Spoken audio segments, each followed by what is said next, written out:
So today we're going to be talking about some things we can do or you can do so that you can get more recommendation from your clients to others.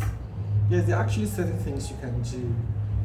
Well, hello everyone, I'm Tina. Welcome back to Clean Sense Janitors. Like I said, we're going to be talking about things we can do so that we can get more recommendations from our clients so that our clients can recommend us to others. So I'm going to be outlining at least 5 things we can do. One, we want to be efficient in what we do. And that means we need to be good at what we do. If our client notices that we're good at what we do for them, we are professionals, they will even be proud to recommend us to others. So it will just come out, it will be natural on their part to recommend us to others. So we want to try to be efficient, to be good at what we do. Now, number 2, we want to be consistent. I'm going to be talking about certain areas in which we need to be consistent for our clients to have that confidence in us and be able to recommend us to others. One area is the way we look.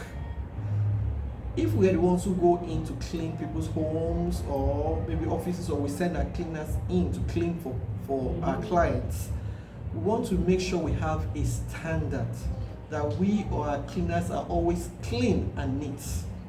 Yes, they want to see that consistency in the way we look. We're always neat, we're always clean. Anytime we come in, they know, they are going to be clean. They will look neat. So that is one thing when it comes to being consistent. We want to be clean and neat. The second aspect or second area I feel we should be consistent in is how we clean. Yes, we should have a routine, how we go about our cleaning.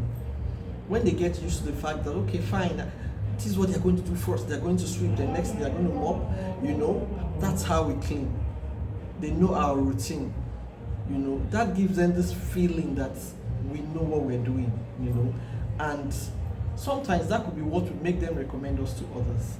So we want to always make sure we have a specific way we clean, we have a routine, that actually really helps.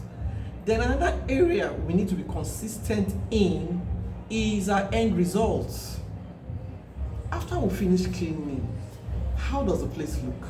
How does the office look? Everywhere is clean, everywhere is perfect. Is it always like that every day? Or is it like that today, then tomorrow you have an excuse? Everywhere is not clean at the end of your cleanup. So we must be consistent when it comes to our end results. Everywhere should be clean, perfect, everything should be in place. It gives that kind of comfortable feeling in our clients. They are comfortable, they feel they can always rely on you to do a good job. That could also make them recommend you to others. Then also, we want to be consistent in making sure that there's someone always on ground. If we're meant to clean someone's home, probably once in a week or over the weekend, and we're not able to make it, or probably the cleaner you're sending in is not able to make it, we want to be sure someone else is going in. Someone should always be on ground. That's consistency. We want to be consistent.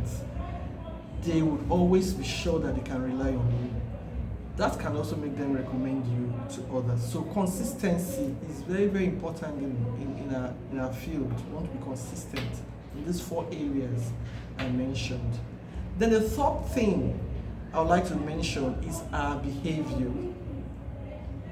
Yes, we know we're cleaners, we're working for ourselves. We are not probably working in an office and all that, but that doesn't mean we should, when we go in, we should have a long face all the time. We want to be pleasant, we want to try and get along with our clients.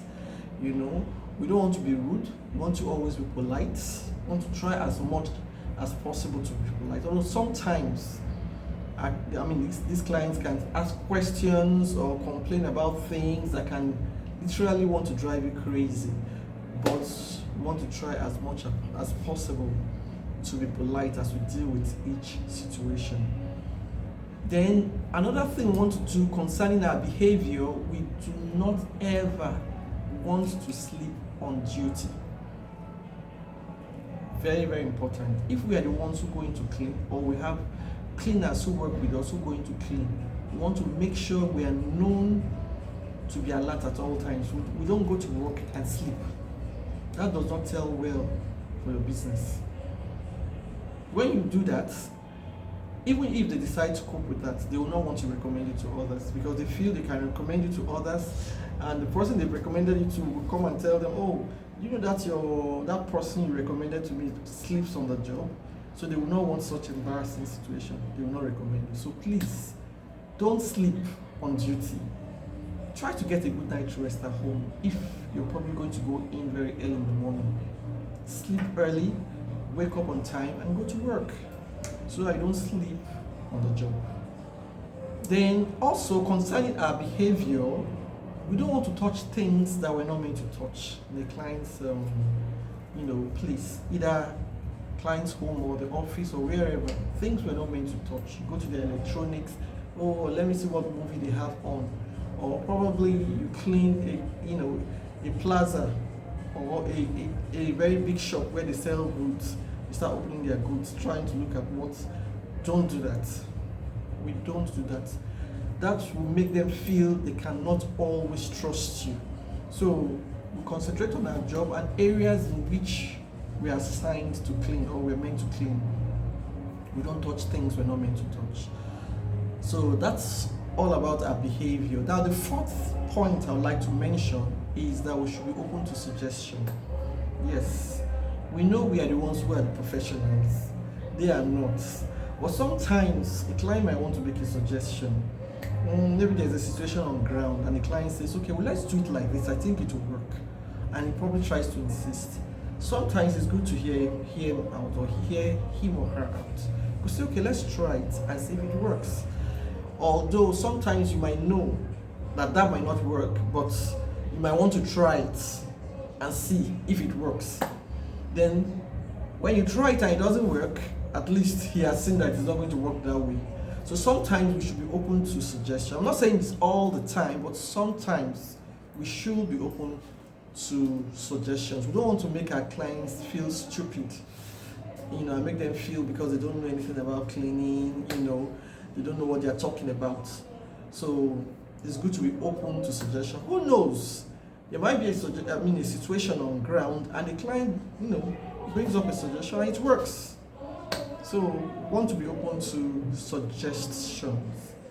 Then the last one and very, very important point I would like to talk about is that we should keep confidential matters. Are you known for keeping confidential matters, or like to talk about other people's affairs?